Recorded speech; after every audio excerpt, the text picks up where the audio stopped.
안녕하세요. 오늘은 블록체인 금융 활성화 스테이블 코인의 필요성에 대해서 알아보도록 하겠습니다. 최근에 디파이 서비스에 대한 얘기가 나오고 있습니다.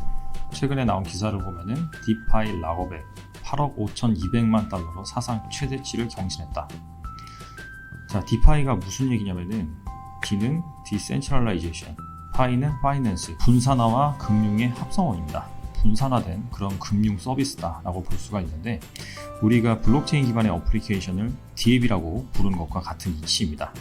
자, 그래서 디파이 락업 규모가 8억 5,200만 달러를 기록했다라는 그런 것이고요. 한 달 사이에 2억 5,200만 달러가 급증을 했다. 그리고 신규 시장임에도 불구하고 대출 등 이런 서비스를 중심으로 빠르게 성장을 하고 있다. 자, 이런 얘기가 나옵니다. 자, 쉽게 말하면은 디파이 서비스는 비트코인이나 이더리움, 자, 이런 것들을 디파이 서비스를 제공을 하는 그런 어플리케이션에 락업을 걸면은 이자를 주는 그런 상품입니다. 쉽게 말하면 그냥 예금, 적금과 비슷한 그런 상품이다라고 보시면 돼요. 디파이 서비스는 사실 시초가 마진 트레이딩입니다. 마진 트레이딩은 무엇이냐면은 우리가 이제 비트코인 100만 원어치를 가지고 있어요.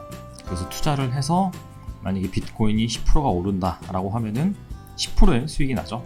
즉 10만 원의 수익. 자, 하지만은 이 정도 수익에 만족을 못할 수가 있습니다. 그래서 투자자들은 무엇을 활용하냐면 바로 레버리지를 활용합니다. 가령 내가 비트코인 100만 원어치를 들고 있으면은 900만 원을 이 거래소로부터 빌리는 거죠. 즉 차입을 해서 총 1000만 원을 투자를 합니다. 이 경우 비트코인 가격이 10% 오르면은 나는 100만 원의 수익을 얻죠. 즉 수익률이 100%죠. 자, 이렇게 레버리지 거래를 하는 것을 바로 마진 트레이딩, 마진 거래라고 합니다. 자, 그래서 조금만 가격이 올라도 수익률이 어마어마하게 발생하는, 자, 그런 장점이 있다. 자, 하지만은 단점도 있겠죠. 반대로 비트코인 가격이 10% 하락을 하면은 내 원금이 다 사라지는 그런 상황이 발생을 합니다. 자, 그래서 그런 상황에 직면함에 앞서서 마진콜을 당해요. 즉 이게 뭐냐면은 네 돈을 더 넣어라. 자, 근데 그 돈을 넣지 않으면은 100% 손실을 보고 그냥 끝나는 거죠. 자, 그래서 이 거래소가 이 마진 트레이더한테 암호화폐를 대여를 해주고 그 대가로 거래소는 이자를 받습니다.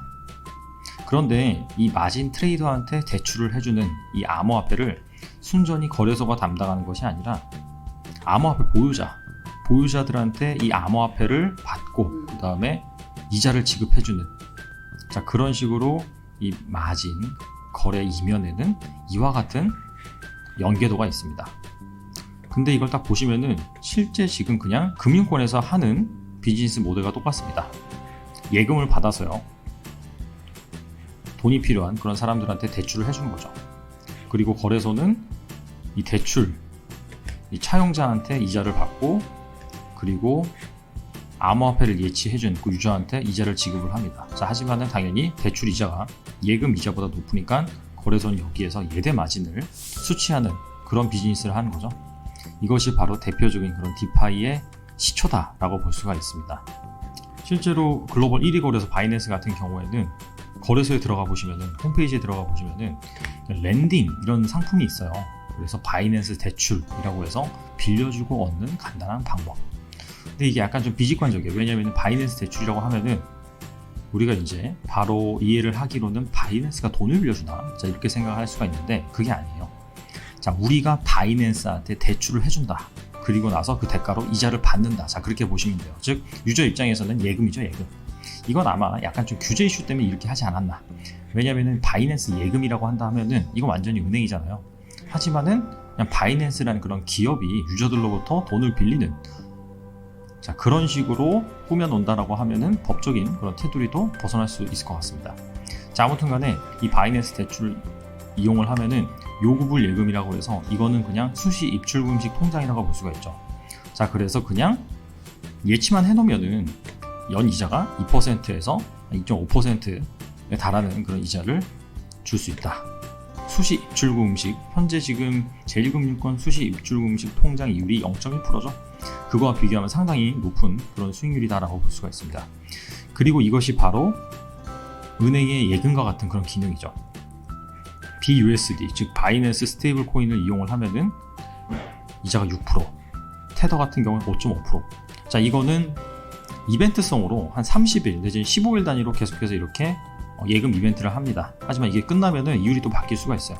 많이 줄 때는 한 10%까지 준 걸로 제가 확인을 했습니다. 자, 이런 것들이 이제 디파이 서비스의 대표적인 예인데, 자, 왜 이렇게 디파이 서비스가 성장을 하느냐? 이것은 당연한 겁니다.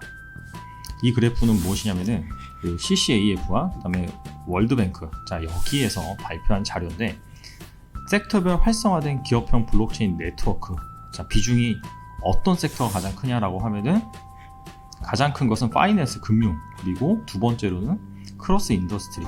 그래서 이 두 섹터가 전체 기업형 블록체인 네트워크에서 50% 이상을 차지를 하고 있습니다. 그럴만도 한 것이 이 블록체인의 장점은 바로 금융입니다. 금융. 원래 인터넷이 발달을 하면서 모든 그런 서비스, 메일, 문자 등등 여러 가지가 국경에 상관없이 유저들끼리 주고받았는데 딱 하나 안 된 게 있죠. 그게 뭐냐면 바로 돈입니다. 돈. 돈에 관한 문제는 국가가 통제를 하기 때문에 이 부분 같은 경우에는 그 각 국가별 규제, 스위프트망 그런 시스템으로 인해서 상당히 좀 제약이 있었습니다. 하지만은 블록체인을 기반으로 한 암호화폐가 탄생을 하면서 그런 것들이 자유롭게 거래가 될 수 있었던 것이죠. 자, 그러다 보니까 당연히 파이낸스 그리고 국경과 국경을 넘나드는 그런 인더스트리 산업에서 이 블록체인 네트워크가 상당한 그런 비중을 차지하고 있는 것입니다.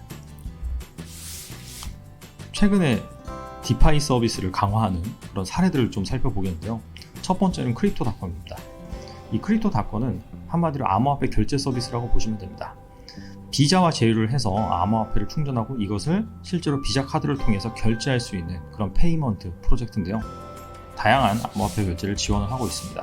가장 특징적인 것은 보시다시피 이게 이 크립토닷컴의 실물 그런 카드입니다.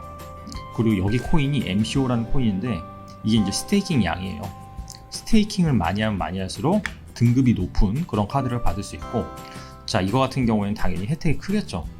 자, 그래서 보시면은 결제할 때마다 리워드 혜택이 있고, 그 다음에 중요한 건 이런 것 같아요. 바로 수수료 없이 $1000를 인출할 수 있다. 뭐 이런 것들. 그 다음에 환전 수수료 우대. 자, 이런 기능을 지원을 하고 있습니다. 이 크립토닷컴 같은 경우에도 최근에는 단순히 결제에서 벗어나서 유틸리티 코인 담보대출 서비스를 개시를 했습니다. 어차피 이 크립토닷컴이 카드를 통해서 현금도 인출할 수 있고 결제를 할 수 있기 때문에 암호화폐 유저들 대상으로 비트코인이나 이더리움, 자, 이런 것들을 크립토닷컴한테 담보를 맡기면은 이 스테이블 코인을 대출을 해줘서 이걸 가지고 인출을 한다든지 아니면은 결제에 사용을 한다든지, 자, 이런 식으로 서비스를 제공하고 있습니다. 암호화폐 대출 플랫폼이란 브랜드로 나온 넥소 같은 경우에는 한 단계 더 진화된 그런 디파이 서비스를 보이고 있는데, 기본적으로 암호화폐 45종에 대해서는 담보대출 그런 서비스를 실시를 하고 있고요. 중요한 건 이겁니다. 법정화폐 및 스테이블 코인을 예치를 하면은 연 8%의 이자를 지급해주는 그런 서비스도 시작을 하고 있습니다. 바이낸스 같은 경우에도 마찬가지고요. 하지만 이 넥소 같은 경우에는 이율이 8%로 높고 그 다음에 1일 이자 베이스입니다. 그리고 언제든지 해지를 해도 뭐 해지 환급 수수료 이런 것이 발생하지 않습니다. 자, 이런 것들이 바로 이 디파이 서비스의 장점이다 라고 볼 수가 있습니다. 자, 정리를 해보면 디파이 서비스는 암호화폐 거래소의 마진 트레이딩으로 탄생을 했고요. 그 다음에 크립토닷컴, 넥소 등 디파이 블록체인 핀테크 회사가 최근 스테이블 코인을 접목한 사업을 확대하고 있다라고 볼 수가 있습니다. 그리고 마지막이 가장 중요한데, 디파이 서비스가 확대되기 위해서는 스테이블 코인을 활용한 비즈니스가 꼭 필요하다.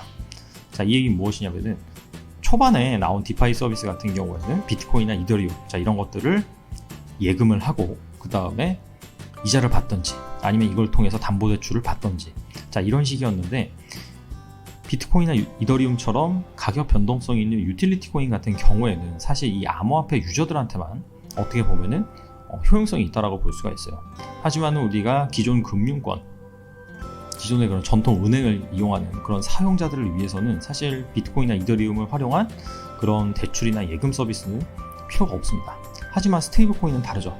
왜냐하면은 스테이블 코인을 예치를 하고 이자를 받는 넥소가 보여준 그런 서비스나 바이낸스가 보여준 그런 서비스 같은 경우에는 일단 원금 손실의 위험이 사실상 없다라고 볼 수가 있겠죠. 물론 뭐 바이낸스가 해킹을 당한다든지 넥소가 해킹을 당한다든지 아니면은 뭐 테더가 문제가 발생해서 1달러의 가치를 유지하지 못한다든지 물론 이런 리스크는 있을 수 있지만은 그런 리스크를 배제한다면은 사실상 스테이블 코인은 1달러에 고정이 되어 있기 때문에 손실 위험이 없습니다. 자, 이런 상황에서 이자율 같은 경우에는 전통 그런 적금이나 예금보다 두세 배 정도 많다는 거죠.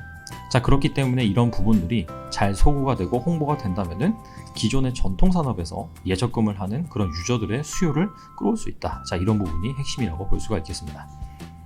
따라서 다양한 그런 스테이블 코인, 달러뿐만 아니라 유로, 엔화 등 이런 다양한 그런 스테이블 코인을 활용한 그런 예금, 적금, 대출 서비스가 활성화된다면은 아무래도 지금보다도 훨씬 더 활성화되지 않을까 이렇게 생각을 합니다.